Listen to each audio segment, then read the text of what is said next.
This is the 7th film in the Eon James Bond franchise, the film that saw the return of Sean Connery back in the role of 007 after having left the role 2 movies earlier.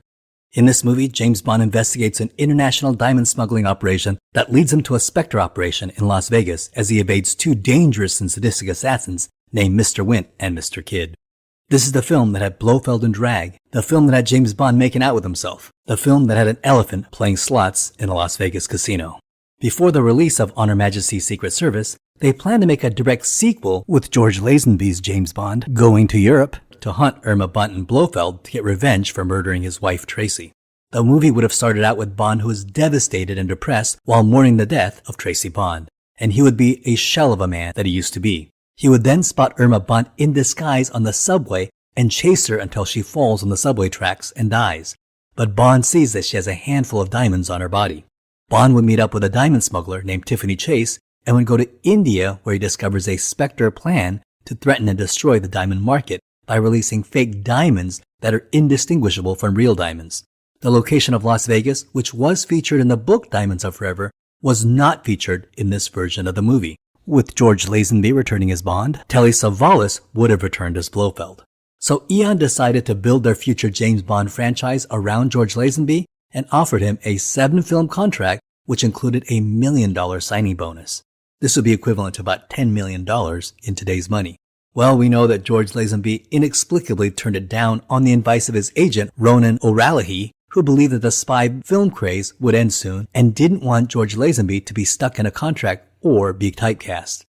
And if you're interested in what happened to George Lazenby, please check out my video about On Her Majesty's Secret Service for that entire story. So without a James Bond actor, Eon went on a huge search. And at this time, Eon made a very deliberate and conscious decision to make the James Bond franchise more American and decided to cast an American actor for the role of 007. They went to numerous American actors. One of them was Adam West, the American actor who played Batman, and he turned it down because he believed that James Bond should be played by a British actor. Burt Reynolds and Clint Eastwood were also approached, but they also felt that James Bond should be played by a Brit. Eon hired an actor named John Gavin, who was an American, and John Gavin was a famous actor from the 60s and 70s, and most of us, if we saw his picture, would probably recognize him from an episode of The Love Boat or Fantasy Island, and television shows just like that. John Gavin was born Juan Vincent Apablasa in Los Angeles to a wealthy family and attended Stanford University, and during World War II served as a naval officer. He was a very handsome man with strikingly good looks, and he's perhaps best known for playing Julius Caesar in Stanley Kubrick's Spartacus and playing Sam Loomis in Alfred Hitchcock's Psycho. And despite being in lots of small roles, his career as a leading man never took off. However, from 1971 to 1973, he served as the president of the Screen Actors Guild, and during the Reagan administration, he was appointed by President Ronald Reagan as the ambassador to Mexico. And in 1970, he was the new American James Bond. However, the executives at United Artists, the ones that were putting up the money, demanded that Broccoli and Saltzman see if they could court back Sean Connery by giving him more money. And Broccoli and Saltzman objected to this, saying that they didn't like the idea of an actor being able to control the studio this way. However, at this time, Sean Connery's acting career had not been going as well as he'd anticipated. Well, United Artists met up with Sean Connery, and they settled on a deal. Sean Connery would return as the next James Bond, and he would be paid $1.25 million, which is equivalent to about $12 million in today's money. And Sean Connery was one of the highest paid actors at that time. And Sean Connery actually ended up donating a significant portion of that salary to charity. He donated to the Scottish International Education Trust, which helps Scottish artists. Now, we don't know how much of the salary he donated, but it was apparently a very large sum. So that's a pretty classy thing for Sean Connery to do. So with Sean Connery back as James Bond, one of the first things that the producers had to do was to buy out John Gavin's contract. They ended up paying John Gavin the full salary he would have made had he starred in Diamonds Are Forever. It was a huge coup for the studios to get Sean Connery to play James Bond. Even though the last movie, On Her Majesty's Secret Service, was a financial success, making 9 times its money back, the producers still wanted the next movie to do better. After all, it had only made half what You Only Live Twice made. So they went back and they wondered what was their most beloved and successful James Bond film, and that was Goldfinger. And so the mission of making Diamonds Are Forever was to recapture the magic that was Goldfinger. Everything about Diamonds Are Forever was going to emulate Goldfinger. So right off the bat, they hired Goldfinger director Guy Hamilton to return to direct Diamonds Are Forever. They also hired Shirley Bassey, who did the famous theme song from Goldfinger, and they hired her to record Diamonds Are Forever. But they also wanted a tone that was similar to Goldfinger. They wanted to return to that more campier style. And for the villain of the movie, they decided to create the twin brother of Auric Goldfinger with a plan to use the same actor, Gert Frobe. Now when they say they wanted Goldfinger, they weren't kidding. And Auric Goldfinger's brother likes diamonds instead of gold, and it almost sounds like a bad joke in retrospect. Richard Maibaum abandoned his original script, the one where George Lazenby gets revenge on Blofeld and Irma Bunt for the death of his wife, and rewrote it with Auric Goldfinger's diamond-loving twin brother. Goldfinger's brother would be a Swedish shipping magnate who has a giant laser on the hull of one of his supertankers. Eon producer Cubby Broccoli was actually real-life friends with multi-millionaire Howard Hughes, who bought the Desert Inn Hotel and Casino and lived there on the top floor of the Desert Inn Hotel until his death in 1976. And one night, Cubby Broccoli had a dream that his friend Howard Hughes was kidnapped and replaced by an imposter. And this idea fascinated him, and he decided to explore this idea as a premise of Diamonds Are Forever. Therefore, Auric Goldfinger was dropped, and the villain was once again Spectre. And they also created the character of millionaire casino magnate Willard White, who was basically the James Bond universe's Howard Hughes. And a new young screenwriter, Tom Mankiewicz, was brought in to write the screenplay. Now, Tom Mankiewicz was the son of Joseph Mankiewicz, who wrote A Letter to Three Wives and All About Eve. And he was also the nephew of Herman Mankiewicz, who wrote Citizen Kane and who was the subject of the 2020 film Mank. After graduating from Yale, he began to write screenplays and wrote mostly for television. But in 1970, at the age of 28, he was hired by Eon to write the screenplay for this movie, which was his first major motion picture. And he'll go on to write Live and Let Die, The Man with the Golden Gun, and did uncredited rewrites on The Spy Who Loved Me and Moonraker. And a few years later, he would write the screenplay for the 1978 Superman movie and the 1980 sequel, Superman 2.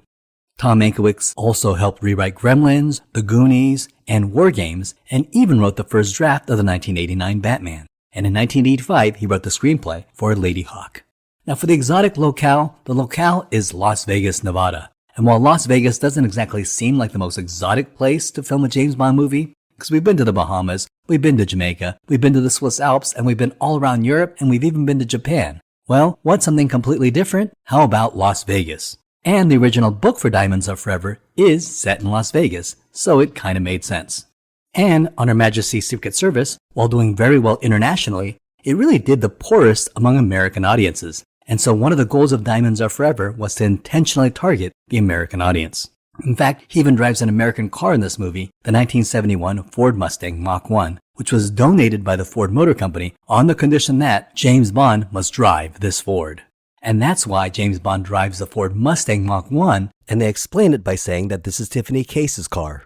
Cubby Broccoli was really good friends with Howard Hughes, who was a huge James Bond fan, and agreed to let Eon Productions film in his casino, the Desert Inn, for free, and as payment just asked for one copy of the film's print.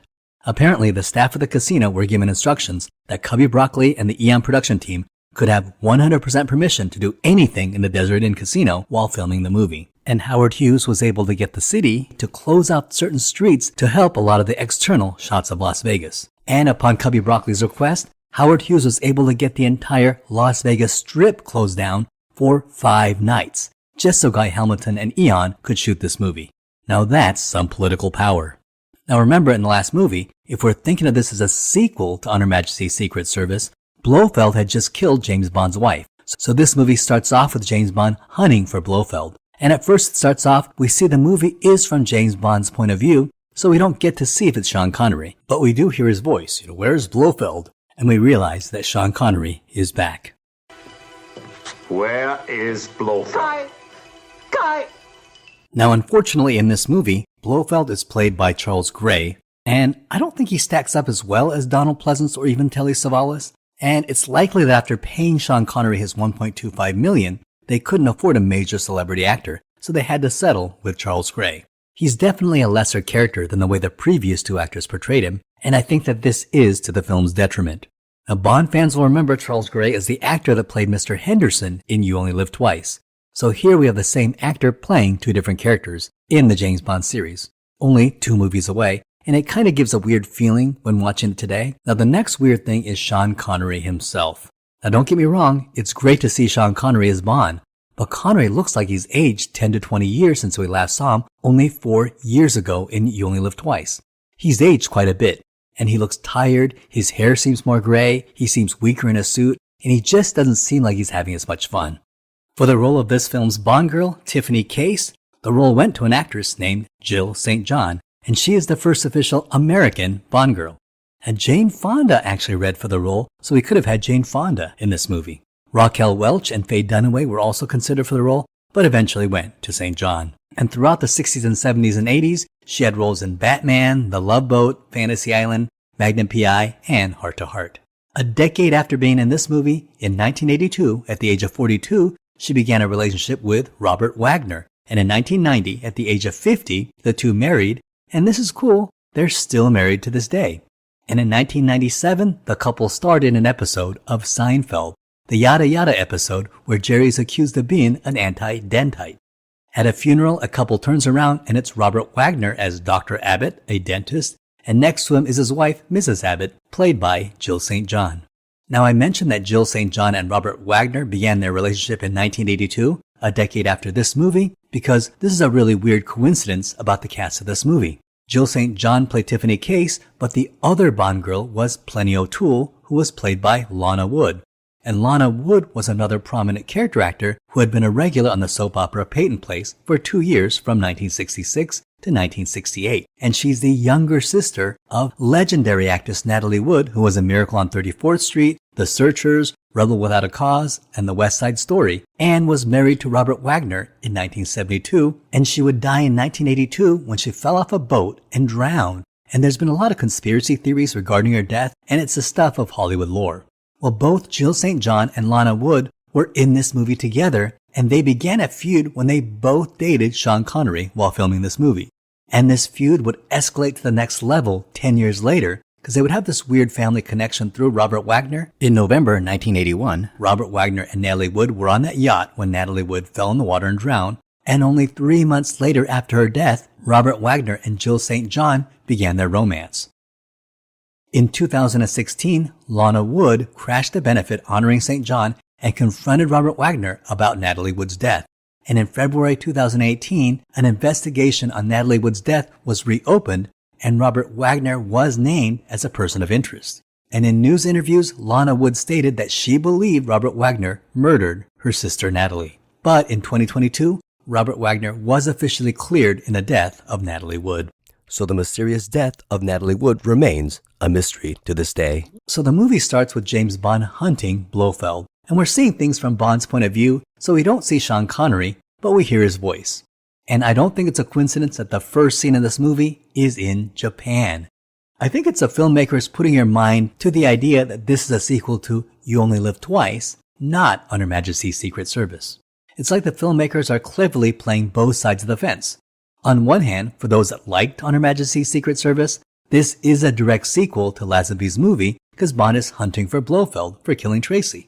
On the other hand, this movie is also satisfying the fans that didn't care for the last movie, or for those that didn't see it, because you can see this film as a sequel to You Only Live Twice that's simply ignoring the events of On Her Majesty's Secret Service. Because throughout the movie, Bond never mentions his murdered wife Tracy, and he never mentions her murderer, Irma Bunt. Nor does Bond act in any way like a man who just lost the love of his life. Now this feels completely separate from On Her Majesty's Secret Service.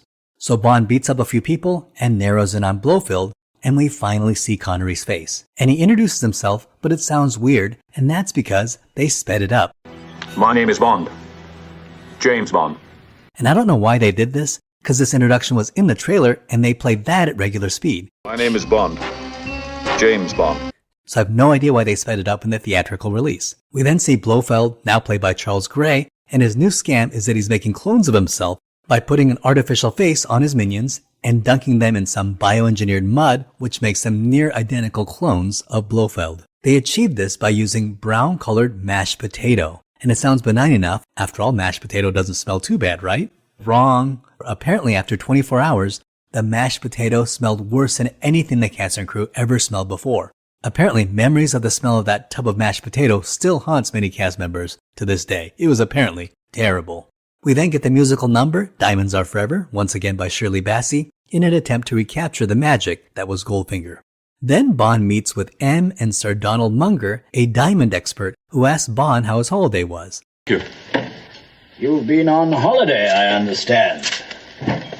Relaxing, I hope. Oh, hardly relaxing, but most satisfying. And the text of the movie is that the holiday break was the opening of this movie, where he was torturing people to track down Blofeld. However, the subtext of the line is that Bond took a vacation during the last movie, i.e. Connery's break, and someone else, namely George Lazenby, was filling in for him while he was taking a break. And now he's back. We learn from Sir Donald that 80% of the world's diamonds are from South Africa, but there's an illegal diamond smuggling ring, and that diamonds are being smuggled by a chain of smugglers, and they suspect that whoever is hoarding them may dump them onto the market and lower the value of diamonds. And this is actually the real plot of Ian Fleming's novel, Diamonds Are Forever, which does a deep dive into the real world of diamond smuggling. Ian Fleming was so fascinated with what he learned about diamond smuggling while writing this book that the very next year he wrote a non-fiction book titled The Diamond Smugglers. We then move to South Africa, where we meet two of the villains of this movie, Mr. Wint and Mr. Kidd, and they're traveling around the world murdering people involved in this diamond smuggling operation. They murder their victim, the dentist, by putting a poisonous scorpion on his back. However, in the original cut, they murdered him by putting a scorpion in his mouth. However, the producers worried that this was too disturbing and changed it to putting the scorpion on his back. The two assassins are Mr. Wint and Mr. Kidd, and they're the two most memorable characters in this movie. They are homosexual lovers, and they are delightfully odd and off-kilter, and at first seem very kind and gentle and very sophisticated, but then turn out to be very sadistic and dangerous. The role of Mr. Kidd went to Putter Smith, who was a well-known jazz bass player.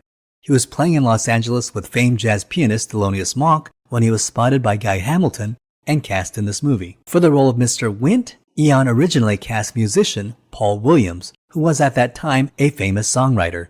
He would go on to write the score for the 1975 Bugsy Malone and The Rainbow Connection for the Muppet movie. He would also go on to play Little Enos in Smokey and the Bandit. However, Eon and Paul Williams could not settle on the money, and so Bruce Glover was brought in.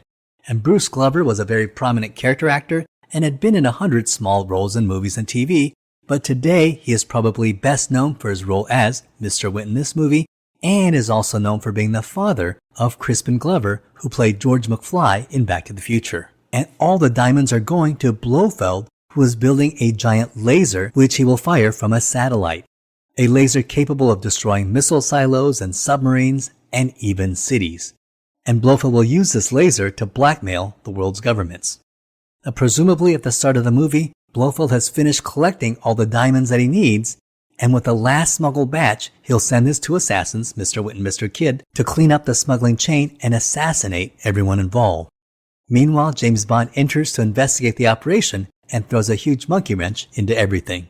And in Amsterdam, Bond, having taken the identity of Peter Franks, Meets up with Tiffany Case, but the real Peter Franks has escaped and sets off to Amsterdam.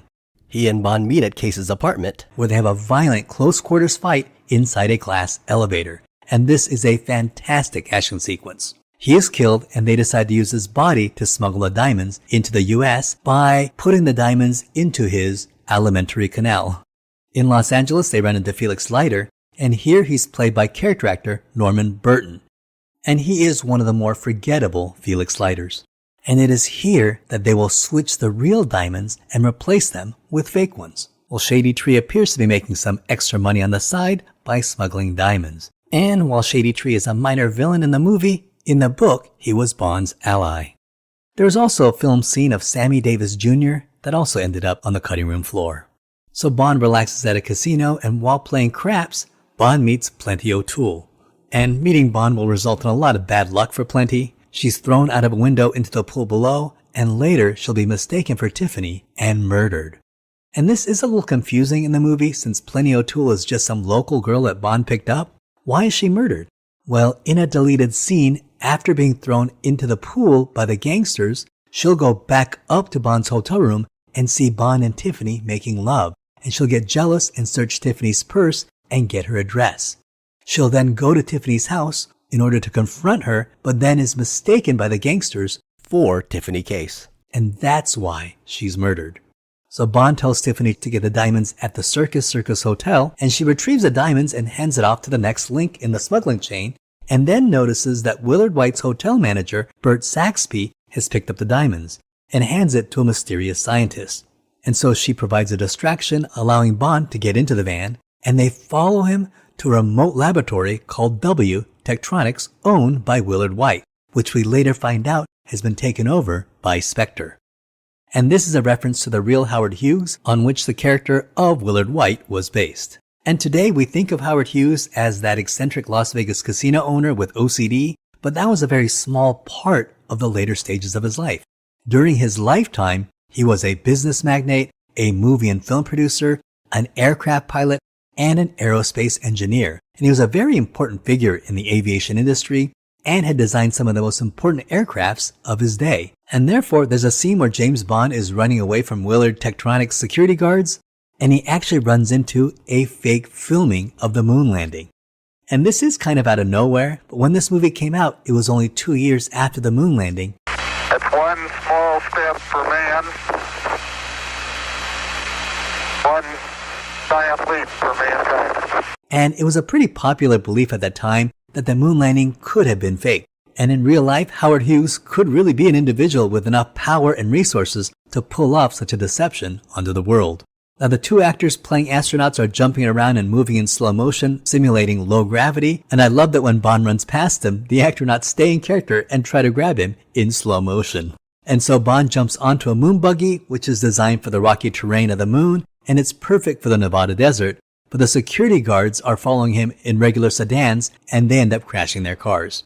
And this leads to an exciting chase through the nighttime streets of Las Vegas, where Bond demonstrates his incredible driving skills and dismantles the Las Vegas Police Department. And this leads to a well-known flaw in the movie. So James Bond and Tiffany go into a dead-end alley and escape by driving on two wheels through a tiny alley. But when they enter the alley, they're on the two right wheels on the passenger side, but when they exit the alley, they're on the two left wheels on the driver's side.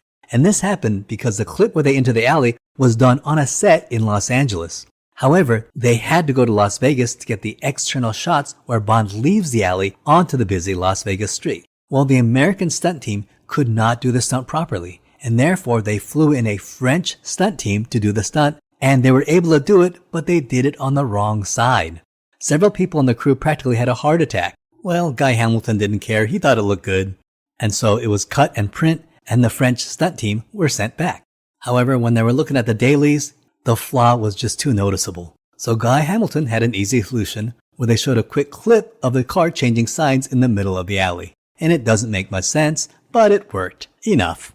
So Bond and Tiffany check into Willard White's hotel suite, another incredible set by Ken Adam, where Felix Leiter asks him to stay put for the night, but Sean Connery climbs out of the window and makes his way to White's top floor to confront him. And this is a great scene where Bond uses a portable grappling hook to climb the side of the casino, all while wearing a tuxedo. And when he gets to Willard White's office, he's shocked to see that he's been replaced by Blofeld, using a voice replicator, which must have seemed impossibly high-tech in 1971. And there are two Blofelds. And they're sort of messing with Bond's mind. So Bond has an idea to throw the white cat at one of the Blofelds, and if it goes to him as its owner, it must be the real Blofeld, but if it rejects him, it's the clone. And it's a good plan, so the cat goes to Blofeld as its owner, and so Bond shoots and kills him.